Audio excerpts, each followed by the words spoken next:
Hi! Hello po, it's me, Luis Fred Jr. and you are the Kayangs! So, for today's video, actually, wait lang, lapag ko muna, ang bigat pala ng DSLR. Ngayon lang ulit ako mawak ng DSLR. Bigla ko napaisip na parang, alam mo yun, yung pinaghirapan kong 200,000 subscribers sa YouTube. Tapos, bigla na lang akong tumigil, bigla akong tinamad. Ay, ang sakit. Pinaglalaroan ko kasi. Anyways, ayun, na parang, alam mo yun, yung hindi naman lahat ng nagbo-vlog maabot ng 200k. Tapos ako, maabot pero hindi ko tinuloy. So, isa factor kasi nan is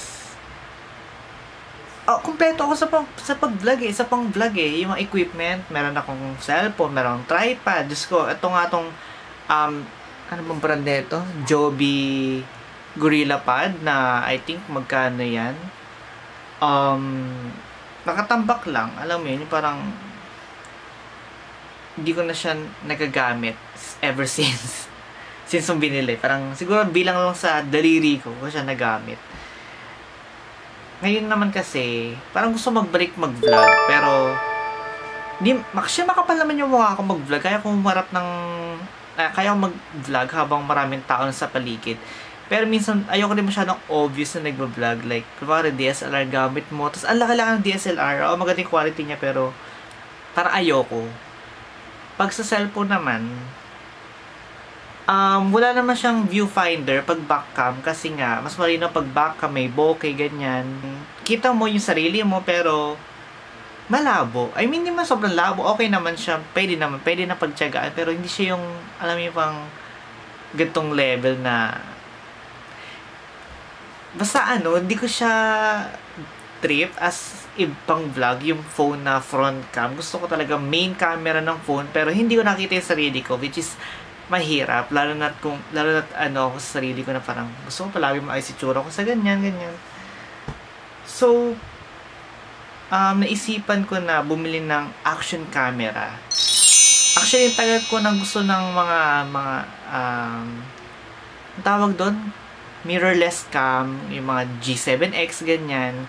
Pero, dati, parang wala akong budget bumili ng ganun. May discover ako na actually binili ko tong DJI Osmo Action 3. Ang maganda sa kanya is meron siyang viewfinder na LCD screen sa harap na touch screen. Tapos makikita mo yung sarili mo dyan. Kasi diba dati mga GoPro parang black and white lang siya. Ang maganda dito, pwede mo siyang i-open. Like, kung naka-shutdown yung action cam mo, naka-turn off, tapos pinutin mo na yung shutter button, automatic na siya mag-on and magre-record. Diretso na. So, na-impress ako sa features na yun ng DJI, pero hindi to sponsored ng DJI Pero, baka naman. Ayun, binili ko siya ng sarili kong pera. Medyo pricey din, pero kung etong rason para ituloy ko yung vlog ko, sa tingin nyo ba mga kayangs? Kasi pinag-iisipan ko siya na magagamit ko ba talaga siya? Itutuloy ko ba talaga ang pag-vlog ko dahil dito? Ito na ba ang sagot? Ang maganda kasi dito is adventure combo na siya. Meron siyang 3 perasong battery. Ayan. Tapos, pwede mo siyang gamitin yung alam mo yung portrait na video, ganyan. Pwede siyang ganun. Automatic na siya. Pag nirotate mo siya into patayo, hindi ko na alam kung anong degree yun. Magiging portrait din yung video mo. Pag pahiga, pag landscape din. Features niya, meron siyang 4K 120 FPS.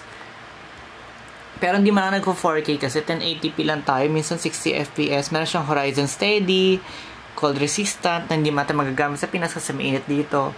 May quick release vertical mount, waterproof, dual touchscreen. Tapos ito yung kasama niya sa baba. This is it. So, ito na siya. Ayan, so unbox na natin siya. Natanggal natin yung plastic. And meron pa siyang seal tab sa ilalim. Ito nung So, ito yung kanyang battery. This one. So, nandito yung, I think nandito yung 3 perasong battery niya.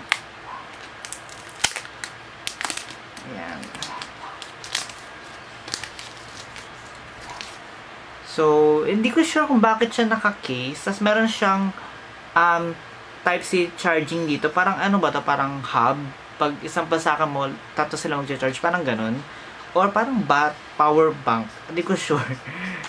Ayan. Ito na yung 3 battery. Lahat sila kulay yellow. I don't know ibig sabihin nun. So, meron siyang ilang milliampere to? 1,770 milliampere battery. So, madami din. Tama. Type-C to Type-C na cable. So, tip to detached camera. For accessories lang siya. Tingnan natin laman ng accessories niya. So, meron siyang freebies na silica gel. Ayan. Huwag kakainin. Ano to? I think ito yung mga ano niya, mga adapter niya. Mga pang-mount, ganyan. Yeah, I think pang-mount tong mga to. Ano tong isa? Ay, Pokemon. Alam mo, nahulog. Ano naman siya, parang screw, something. Yung parang ganyan. Di ba mong tawag dito? Pero alam ko kung saan siya ginagamit. Tapos, ito naman, yung pwedeng idikit. Meron siyang adhesive dito sa likod. Tapos, nandito din nakalagay yung kanyang case. Case ng para pwede siyang ipatayo. Nakasil din pala. Tapos, ayan siya. Ayan. Alam niyo na yan. So, yun naman natin extension rod. Kung mabigat. May onting weight siya ha. Pero, I think, sakto lang. Parang di mo ako ganun ka mangangalay sa kanya. So, ito open natin to kasi pinag-isipan ko rin kung kaya ko to hawakan eh. So, may bigat pala siya. May bigat. Yeah, may bigat siya. Pero, pwede naman natin siya, actually, pinag-isipan ko din na paano yung ilalim nito kung gusto ko siya i-stand. Kasi di ba pa nag-vlog kayo, di mo dapat palagi hawak yung camera mo. Dapat kahit paano naka-steady siya, nakapatong siya somewhere. Ito, itong galing sa Hohem.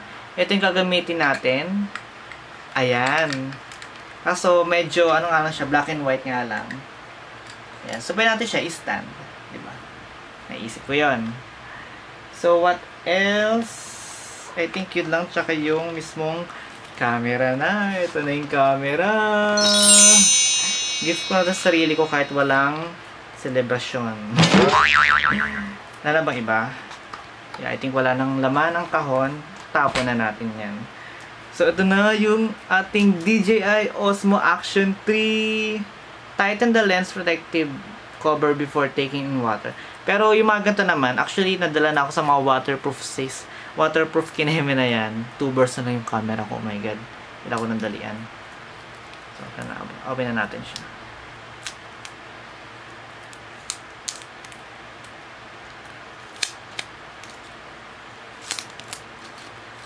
Wow! Ang ganda! Tanggal natin itong lens. Wow! Ang ganda niya. Ito na, DJI Osmo Action 3.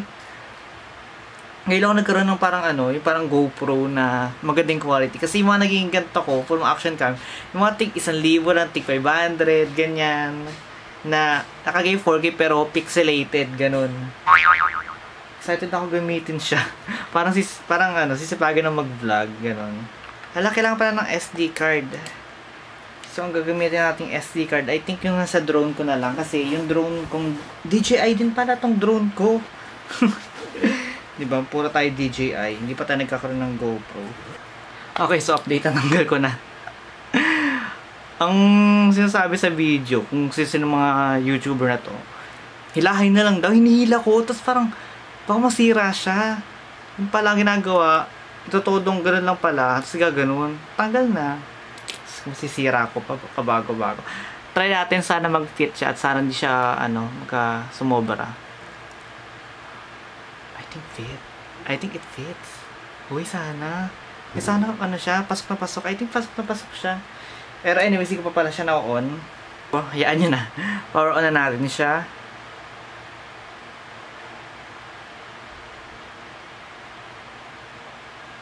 Ay, paano ba yung power on?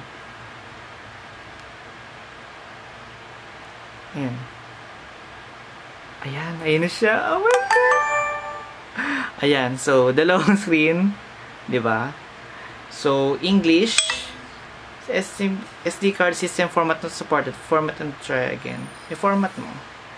Ay, napaka-wide ng lens. Ang linaw! Hello! Ang dilim naman. Bila tayo dumilim. Ayun, so kahit pa paano nakalikot ko na siya. At may nag-chat pa. So, nakalikot ko na siya. Ayan. Actually, kanina, ayan, nakaganyan lang siya. Yung front screen, which is kung saan nakatutok yung lens, doon lang naka-open yung screen. Then, sa likod, kasara. So, mas okay ito. Hindi siya awkward sa mga ibang tao sa labas kapag nakita nagvo-vlog ka, tas, diba, nakita nila yung itsura mo sa screen. Ganyan. Tapos, pwede namang, ano lang, I think pwede siyang yung backcam lang nakakita, tas ito nakasara, then vice versa, ganyan. Pero mas gugustuhin ko yung kita ko yung sarili ko dito. Ayan, no? Kita ko yung sarili ko dito. So, ayan, same day kung saan natin sinot yung Hohem i7 V3. Itetest naman natin itong DJI Action 3. So, ito yung binili ko nung nakaraan lang para gamitin ko siya as my vlogging cam. Vlogging cam na. So, ito nga pa yung setup ko. As you can see, meron tayong kasama ditong ano, parang stick. Ganon. Stick siya na i-extend na sobrang haba. And actually, meron kasi ang wireless mic. Pero dito nakakonect dyan. Dito siya nakakonect sa ano, sa action camera ko. Type-C siya. Tapos meron din siya pa sa akin ng Type-C. Pero fit siya. Yun yung maganda sa kanya. So ngayon, testingin natin kung ano yung quality niya sa pag-vlog compare sa ating DSLR. Siyempre mas maganda ng DSLR, pero tingnan natin kung itsura natin dito. Ayan. So ito yung itsura niya, guys, or mga kayangs, kapag gamit natin yung mismong DJI Action 3, which is ang aking bagong vlogging camera. Tapos nakakonect siya sa wireless mic. Ay, ko nga mawak na itong ano, itong camera. Tingnan nyo. Naririnig pa rin tayo nan. Ay, di mo pala ako nakikita dyan. Nakikita ko. Ayan. Pero ngayon, hindi ko manakita yung sarili ko. So, ito yung itsura niya, guys. Ayan, so, kahit bumulong-bulong tayo, diba? Naririnig niyo pa rin ako. Naririnig niyo pa rin ako. Ay, alam ko, ayan. Hindi yung Insta360. Baka ano. So, ngayon, mag-gym din kasi kami. So, dala ko yung laptop ko. Kung napapansin nyo bakit marami akong dala ngayon. Meron akong pang gym, which is my backpack. Pero diyan ko rin nilagay yung mga ating mga equipment. Ayan, so nandito na tayo sa gym. And nasa yoga mat ako. Mag-stretching ngayon. So, ito yung quality nga pa. Nagamit natin pa din ang DJI Action Camera 3. DJI Action 3? Basta ganon. So, yeah, I think maganda naman yung quality niya. Ano naman sasabi niyo mga kayangs? Kasi naka-steady something din. Hindi siya, para siyang naka-gimbal ganon. Kasi meron siyang features na rock steady. And yung ibang features niya, hindi natin kakalikutin kasi masyado na siya maraming features. Pero yung ano lang, yung parang ready to shoot lang, ganyan. So, ito yung maging itsura niya. And so far, na-impress ako, lalo na ngayon. Ang ganda ng lighting dito. So, yeah, mag-gym na muna ako at i-edit ko na yung mga vlog na sinot natin kanina and nung nakaraang araw. So, I think dyan na nagtatapos ang ating video. Thanks for watching. I love you all mga kayang.